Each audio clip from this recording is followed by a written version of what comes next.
जी हाँ दोस्तों, ये मोस्ट इंपॉर्टेंट क्वेश्चन है और ये क्वेश्चन चेंज करके भी दे सकता है।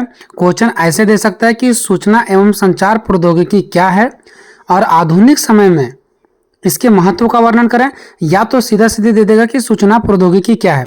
तो सूचना एवं संचार प्रौद्योगिकी क्या ऐसे दे दे, या सूचना प्रौद्योगिकी क्या है। कहीं भी अगर आपको सूचना प्रौद्योगिकी से आ जाए तो जैसे मैं आपको आंसर बता रहा हूं दोस्तों, वैसे ही आपको लिखना है।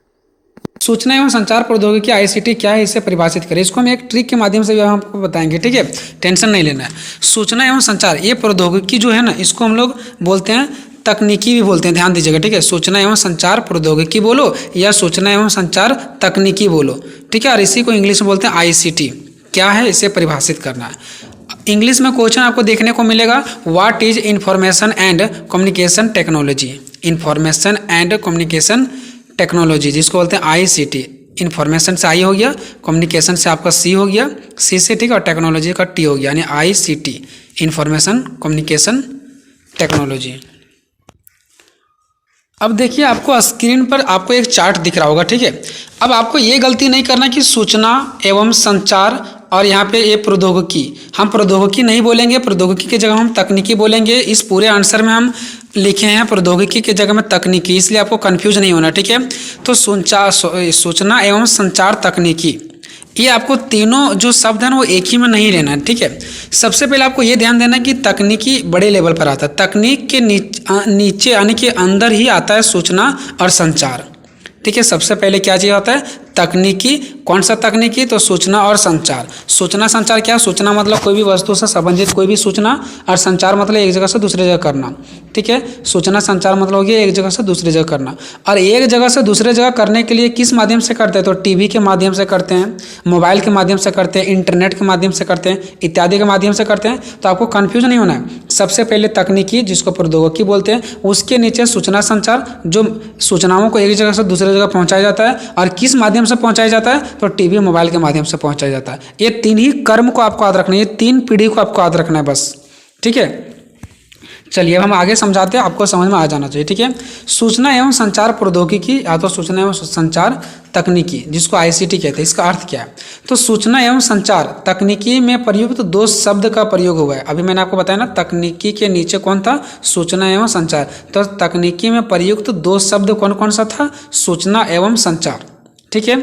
सूचना तथा संचार, जिसमें सूचना का अर्थ है उन आंकड़ों से होता है जो किसी व्यक्ति वस्तु से संबंधित होता है। सूचना मतलब क्या, सूचना का अर्थ क्या हो गया, जो किसी भी व्यक्ति वस्तु से संबंधित होता है। हम किसी को कुछ सूचना देते हैं तो वो व्यक्ति वस्तु से ही संबंधित होती है ना।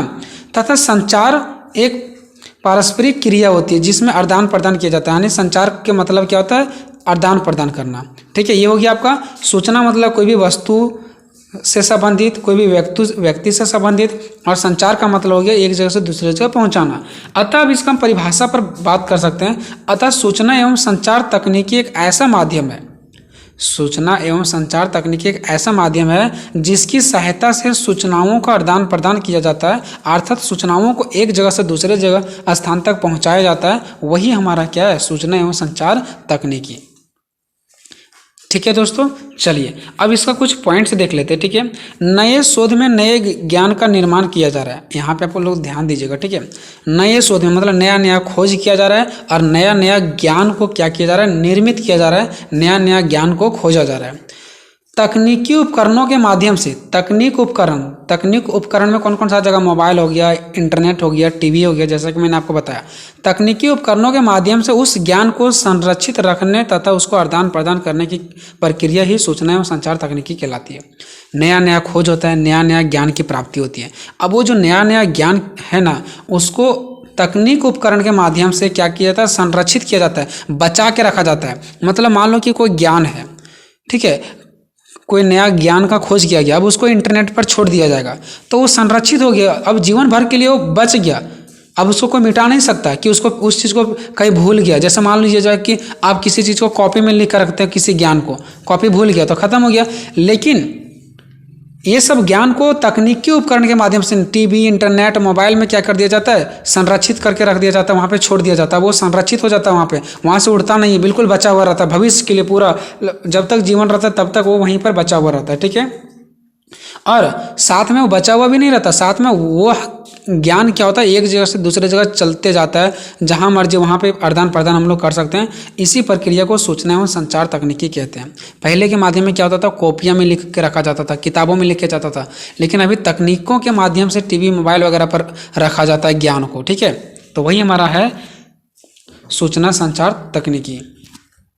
आगे देखिए, इस कार्य के लिए बहुत सारा तकनीकी का उपकरण किया जाता है, जैसे सीडी में रखा जाता है, ठीक है, डीवीडी में रखा जाता है, हार्ड ड्राइव में रखा जाता है, फोटो स्टेट मशीन में रखा जाता है, फोटो स्टेट मशीन होता है ना उसमें रखा जाता है, टेलीफोन में रखा जाता है, टीवी में, कंप्यूटर में, प्रोजेक्ट में रखा जाता है, ईमेल में भी रखा जाता है, ई बुक बना करके रखा जाता है, इंटरनेट में रखा जाता है, और बहुत सारा वेबसाइट आने वेब में भी रखा जाता है, ये सब चीज़ों को, ताकि ये सब कभी भूल ना सके।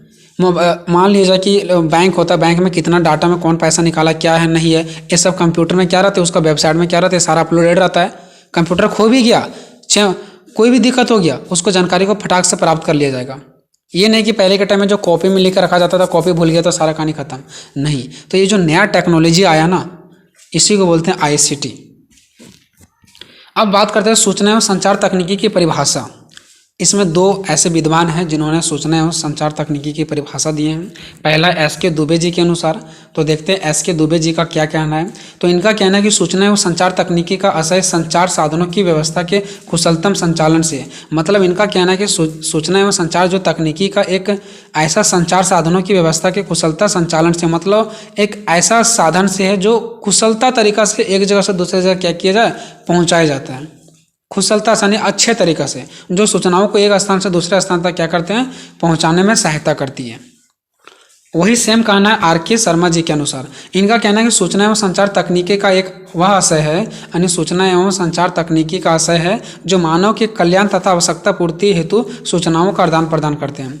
जो क्या होते हैं कि मानव के कल्याण के लिए, मानव की आवश्यकता के लिए, ठीक है, मानव की आवश्यकता की पूर्ति के लिए सूचनाओं का आदान प्रदान करते हैं। मान लो मुझे कोई भी चीज़ को सूचना की जरूरत है, तो आदान प्रदान किया जाएगा ताकि मानव का कल्याण हो सके, मानव की जो आवश्यकता है उसको पूरा किया जा सके, ठीक है। तो आदान प्रदान किया जाता है। चलिए, ये हो गया आपका। अब इस कुछ पॉइंट्स हम लोग देखते हैं इसके नीचे। पहले के समय में मौखिक यानी बोल करके विधि के द्वारा ही केवल सूचनाओं को एक स्थान से दूसरे स्थान तक पहुंचाया जाता था, व्यक्तियों द्वारा अपने मस्तिष्क में सुरक्षित किया जाता था। मतलब पहले कोई भी विचार, कोई भी ज्ञान को एक व्यक्ति से दूसरे व्यक्ति बोल करके मौखिक तरीका से सूचनाओं को आदान प्रदान करते थे, और वो लोग अपने माइंड में ही सेट रखते थे कि हाँ, वो आदमी ने हमको ये बात बताएं कि भारत की राजधानी दिल्ली है। भारत की राजधानी क्या है, दिल्ली है। झारखंड की राजधानी रांची है, ठीक है। ये चीज़ पहले लोग बोलते थे और माइंड में सेट कर लेते थे। फिर उसके बाद क्या हुआ, उसके बाद लेखन प्रणाली का प्रयोग सूचनाओं को प्रसारित करने तथा उसका भंडारण करने में किया जाने लगा। उसके बाद ज्ञान को भंडार करके रखने के लिए किसका प्रयोग किया जाने लगा, लेखन प्रणाली, यानी कि लिख करके किताबों कॉपियों में रखना, इसका फिर प्रचलन हुआ। वर्तमान समय में इन सभी कार्यों को ICT की मदद से बड़ी आसानी से किया जाता है। उसके बाद पहले कॉपियाँ में लिखा जाता था, लेकिन अब क्या होता है, इसको ICT के माध्यम से बहुत ही आसानी से रखा जाता है, ठीक है, और फिर ढूंढने की कोई ज़रूरत नहीं पड़ता है। इस प्रकार हम कह सकते हैं कि सूचना एवं संचार तकनीकी के माध्यम से हम सूचनाओं को तकनीकी उपकरणों के माध्यम से संरक्षित रखते हैं, मतलब बचा कर रखते हैं, तथा उनको एक स्थान से दूसरे स्थान तक क्या करते हैं, पहुंचाते हैं। वर्तमान समय में अगर अभी के समय बात करें तो ICT का प्रयोग पुलिस, सुरक्षा, सेना, बैंकिंग प्रबंधन, चिकित्सा, कानून सेवा आदि क्षेत्रों में किया जाता है। शिक्षा के क्षेत्र में भी इस तकनीक का बहुत ही बड़ा लेवल पर प्रयोग किया जाता है। हर क्षेत्र में इसका प्रयोग हो रहा है। ICT का प्रयोग हर क्षेत्र में।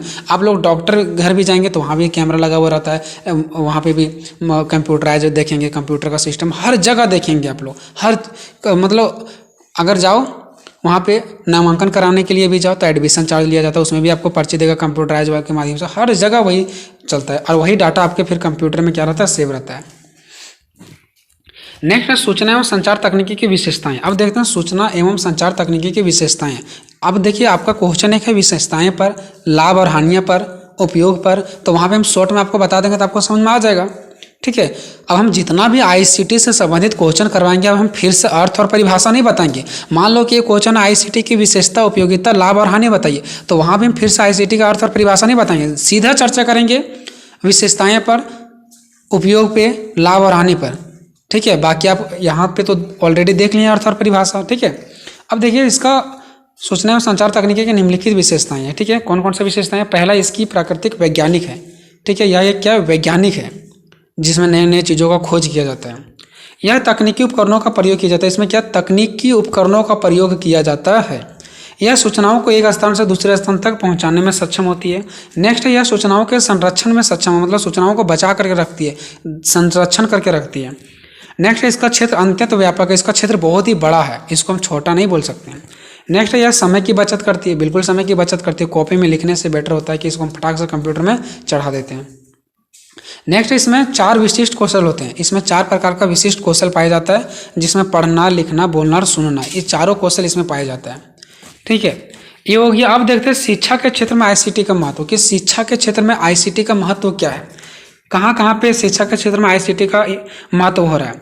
तो पहला है शैक्षिक ज्ञान का प्रसार करने में, यानी कि शिक्षा से संबंधित ज्ञान का प्रचार करने में, ज्ञान फैलाने में। अभी हम लोग क्या करते हैं, कोई भी चीज़ दिक्कत होता है तो गूगल में जाकर सर्च करते हैं, तो शिक्षा के क्षेत्र में ज्ञान का प्रसार हुआ आईसीटी के कारण।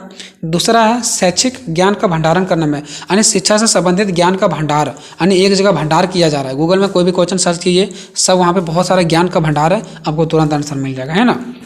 नेक्स्ट है विभिन्न सूचनाओं का आदान प्रदान करने में, अलग अलग सूचनाओं को एक जगह से दूसरी जगह आदान प्रदान करने में भी इसका सहायता हमें प्राप्त होती है आईसीटी के माध्यम से। ठीक है, विशेषताएं और महत्व लगभग एक ही जैसा है। विद्यार्थियों के लिए उपयोगी, आईसीटी से क्या होता है, विद्यार्थियों को लाभ होता है। शिक्षकों के लिए उपयोगी है। नेक्स्ट है शिक्षा को दूर दराज के क्षेत्रों तक पहुँचाने में उपयोगी, जहाँ तक शिक्षा नहीं पहुँच पा रहा है। ठीक है, जहाँ तक कोई मतलब उन लोगों को पढ़ने का साधन नहीं है, अभी गांव ऐसे गांव में जहाँ पे कोई स्कूल वगैरह नहीं है, वहाँ पे भी लोग ऑनलाइन माध्यम से शिक्षा से यानी कि जुड़े हुए हैं और वहाँ से पढ़ करके नौकरी कर रही हैं। ठीक है, परीक्षा लेने में सहायक, अब परीक्षा लेने में भी क्या है, सहायक होता है। जैसे आप लोग देखते होंगे बड़ा बड़ा कॉम्पिटिटिव एग्जाम क्या होता है, कंप्यूटर बेस्ड होता है, तो इतना बड़ा एग्जाम लेने में फटाक से हो जाता है। और उसी के साथ परिणाम घोषित करने में भी जो ऑब्जेक्टिव होता है ना, गोला करने वाला OMR शीट, वो कंप्यूटराइज के द्वारा चेक होता है, तो रिजल्ट भी जारी करने में सहायता होता है, परीक्षा लेने में भी सहायता होता है। तो ये सब इसका कारण है। ठीक है दोस्तों, तो वीडियो आपको कैसा लगा, देखिए बहुत मेहनत करना पड़ता है आपको आंसर देने के लिए। ठीक है, और इतने अच्छे आपके लिए आंसर लाते हैं कि इजी लैंग्वेज में लोगों को अच्छे से समझ में आ सके। ठीक है दोस्तों, तो आपका भी फर्ज बनता है कि आप भी बस चैनल को सब्सक्राइब कीजिए। ठीक है, और दोस्तों में शेयर कीजिए। मिलेंगे नेक्स्ट वीडियो में, तब तक जय हिंद, जय भारत।